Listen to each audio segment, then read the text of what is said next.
to report to me the way you assign the jobs.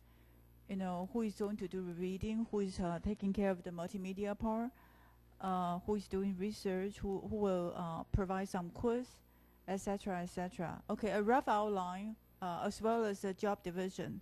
Okay.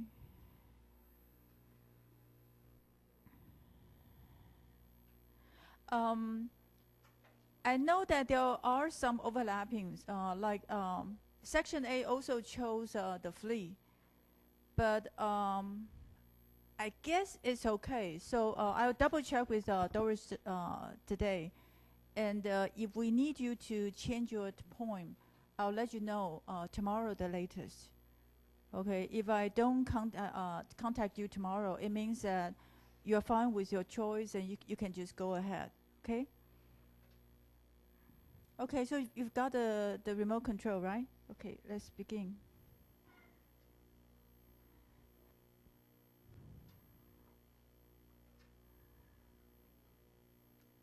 Okay. Hey, wait. Let me show you the answer. Not too bad. Yes. Shakespearean sonnet. Remember that it seems that Italian language has less vowels, so it's easier for them to find rhymes. But for English, because there are more vowels, it's harder to find the rhymes. You know, to have only a few rhymes. Like usually Shakespearean, Petrarchan sonnet has about 5 rhymes or 4 rhymes only. But in an English sonnet or Shakespearean sonnet, it has 7 rhymes. Okay, so that's a major difference. And then if you can see the GG here, it means a Shakespearean sonnet, because a Shakespearean sonnet has the final couplet. It develops in quatrains, 3 quatrains and then 1 couplet. And the other 2 choices have octave and sestet structure. Okay? Okay, the next question. So choose the wrong answer.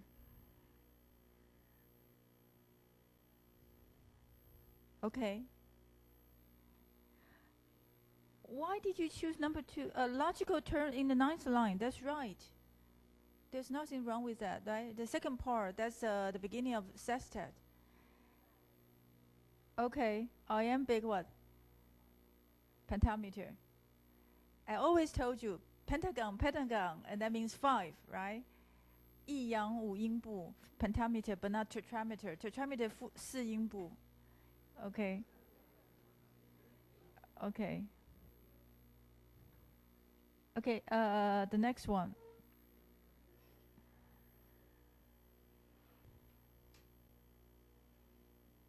Okay, you're done, right?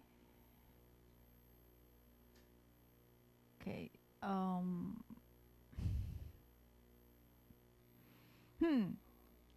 Good.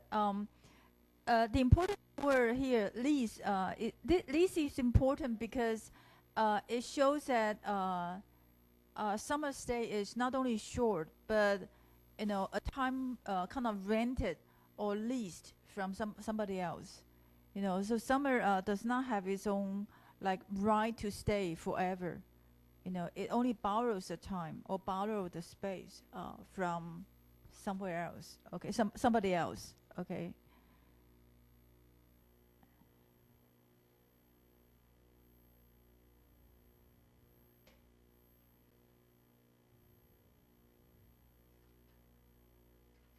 Okay. Yes, number 4. In eternal lines to time thou growest. Okay, and that in other words, it means that the eternal summer of this woman, this lady, is described in the lines, in the poetic lines, and it is poetry that keeps her immortal. You done?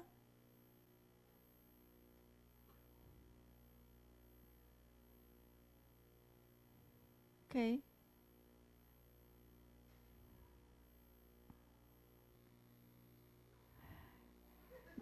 This is not extended metaphor.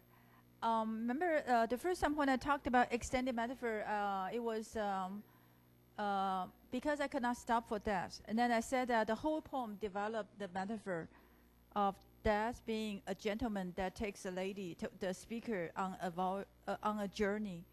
That's an extended metaphor, a metaphor that's elaborated throughout the whole poem, or throughout a few stanzas at least. And here, there are two metaphors already in this stanza. So usually in a sonnet, there are two kinds of metaphoric expression. One is to use an extended metaphor, like shall I compare thee to a summer's day? And that is a poem with an extended metaphor, comparing the lady to summer. And here we have love compared to a group of metaphors, like a fixed mark, a star, the North Star. Okay, so that's not an extended metaphor. On the other hand, let me see. Love is shown to be invaluable because, whose words unknown, although its height be taken. So the words cannot be measured. Okay, so that's invaluable, right? Okay. Okay, the next one, the last one.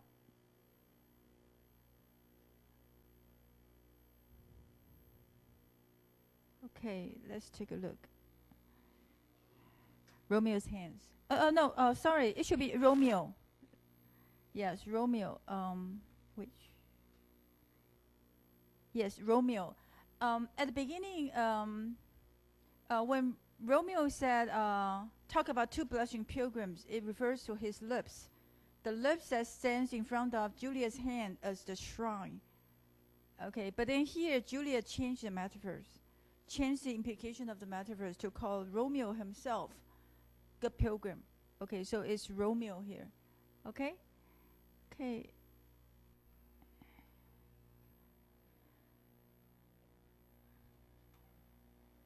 I guess we have the most difficult poems today. You know, out of the 5 sections, 5 weeks on poetry, the poems you are reading today should be the most difficult, and they are the most. We are dealing with 4 poems: Valediction, Forbidden Morning, To Flee, To His Core Mysteries, and Death Be Not Proud. There are 4 poems. So today I'm not going to give you time for discussion. You know, we'll use all the 3 hours on these 4 poems. And when we deal with Death Be Not Proud, I will introduce the film Woods. Okay, and I believe using that film can help you understand the poem a lot better. Okay, or in a more relevant ways. Okay, so in the first hours, first hour I'm going to talk about the first 2 poems, Valediction, Forbidden Morning, and The Flea. I think that The Flea is not too difficult, so maybe we'll deal with it a bit more quickly. If later on, in other words, like today we are dealing with 4 poems. I cannot like explain everything in detail of these 4 poems. If later on you find out that some of the lines or some details you don't understand, you know, make sure that you ask us, me and the 2 TAs, okay? So let's start with conceit. I'll talk about metaphysical poetry and put it in context towards the end of today's class. But I think that before we start, you know, I really need to explain to you what conceit means, or what metaphysical conceit means, okay? So conceit is a kind of metaphor. Usually we talk about simile as also a kind of metaphor, although sometimes we refer to simile as those with direct use of the words like, as, simile, and then metaphor as comparison without being specific, being clear about the comparison. 明喻,暗喻, okay? And conceit is an extended metaphor which also involves complex logic. So usually conceit is associated with metaphysical poetry or sonnet and metaphysical poetry. Like, shall I compare thee to a summer's day? There, the use of summer can be seen as a conceit. Okay, and here today we'll get examples of a lot of conceits. Okay, so just remember that it's a kind of extended metaphor with complex logic. So in a poem with conceit, you need to watch out for two things. One is the logical transition. And I think that if you understand where there are logical transitions, the metaphysical poems should not be too difficult. You'll be able to understand what the main arguments is. And then the second thing to watch out for is the use of original language in the comparison. Sometimes conceit use some expressions which are not common in the 16th and 17th century. For instance, the use of death to compare to departure, or the use of compasses, 圆规, or expansion of gold, beating of gold foil, 就打金箔. These are the knowledges which were popular then. In maybe alchemy, 就是冶金术, 炼金术或冶金术, or in sea voyage. In sea voyage, people, when you draw map, you need compasses. Okay, so these are things that we get to see in sciences or in some scientific knowledge. Okay, so the words in those disciplines usually don't appear in poetry, but here in the metaphysical conceit, we get to have those scientific terms. Okay, and this is Helen Gardner's definition of conceit. I use her name also because she's mentioned in Wood. Wood is about a teacher who teaches metaphysical poetry and who also learned metaphysical poetry from another teacher. And then I think either of the two teachers mentioned Helen Gardner as a famous critic in this field.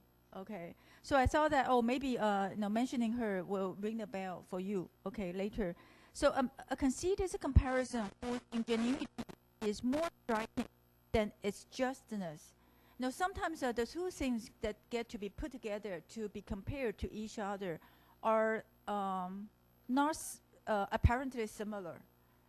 Okay, so the putting together of these two things sometimes give us a sense of shock or a sense of incongruity, 就是不协调. Okay, or even a sense of paradox, 谬误, 矛盾. Okay, and then the comparison, we are in appreciating the conceit, we are made to concede likeness when being strongly conscious of unlikeness. So in other words, when two things like compasses being compared to love, okay, or the lover is leaving his beloved, okay, when compasses is used to be compared to this departure, then what matters is not really whether the two things are similar to each other, but how the poet uses compasses to develop or dig out more meanings out of the departure or the separation of the two lovers. Okay, so unlikeness does not really matter. What matters is how this striking comparison can give us more meanings, can shock us into a kind of awareness of what is implied in the things discussed in the metaphysical poetry. Okay? Okay, so these are the two major elements that you should really try to watch out for. Okay, so let's start with the first point, valediction, forbidden mourning. Valediction means farewell, saying goodbye. Okay, and here the speaker says, make sure that you just get your own textbook and get your own pagination. Okay, here the poet, the speaker is saying goodbye to his lover or his wife. Okay, so he's talking about how when he's saying goodbye to her, they shouldn't be sad. No, they should forbid mourning. They shouldn't express sadness. Okay, and then the whole poem expresses why they shouldn't be sad about his departure. Okay. Yeah, let me explain the verbal meanings, and then I'll show you a reading of the poem. Okay. Today I'll be showing you a few readings to give you a sense of what you can do if you get to teach your students, and then you can use different ways of reading. Okay. So the logical transitions you should watch out for are as, so. No, this is the first kind of transition you should watch out for. Let me give you the transition first. Okay. And then but. You know, this also shows that there is a kind of a contrast to the poem. And then therefore. Okay, so you know, just looking at this, these transitions, you know that there are a few sets of comparison made in order for the speaker to explain why parting or why separation, you know, should not involve sadness, should not involve mourning. Okay, a few sets of comparisons, and then therefore, and then another set of comparison, and then the conclusion. Okay. So the first set of comparison here, as virtuous men pass mildly away and whisper to their souls to go, whilst some of their sad friends do say, now his breath goes, and some say, no. So let us melt and make no noise. So here, let us melt. Melt is a kind of departure which is quiet, which is like this, the gold or some concrete thing dissolving, with no noises. Okay, so this melting is a kind of disappearance, as if dissolving, a quiet separation from each other. And then here, the speaker compares their departure to the death of virtuous men. Okay, pass mildly away. So when virtuous men die, they accept death very readily. So they don't struggle. They quietly let go of their life to such a degree that the people around them, will not be able to tell the exact moment of death. Okay, so some say his breath goes, some says no. Okay, so this is and also the readiness is shown not only in the quiet departure, but in his they're saying to their souls to go. So it seems that virtuous men, they know the exact moment they are supposed to die, so they speak to their souls and say, "Oh, let's go." Okay, it's not like because I could not stop for death. In that poem, the speaker cannot readily face death, so death should come and pick her up. And here, the virtuous men, they are ready to go, and they tell their own souls that they should go. Okay, so let us melt and make no noise, no tear floods, no side tempest. So basically, 不会哭天抢地. Okay, tear floods. This is a compound noun, 就是复合名词。哭的像是那个洪水一样。Sigh tempest, sigh 叹气像是那个暴风雨一样。No tear floods nor side tempest move. It will profanation of our joys to tell the laity of our love. So it will profanation of our joys, 就是会亵渎到我们的 joy. 就是 if we tell the lay persons, 平凡的人, okay, what our love is like, it will be a kind of sacrilege. It will ruin our love. Okay, so basically here, this is a proposal. Now remember in a sonnet or in a metaphysical poem, there is usually a proposal. It's usually a logical argument, okay, starting with the proposal. So this is a proposal. Let us melt and make no noise. Okay.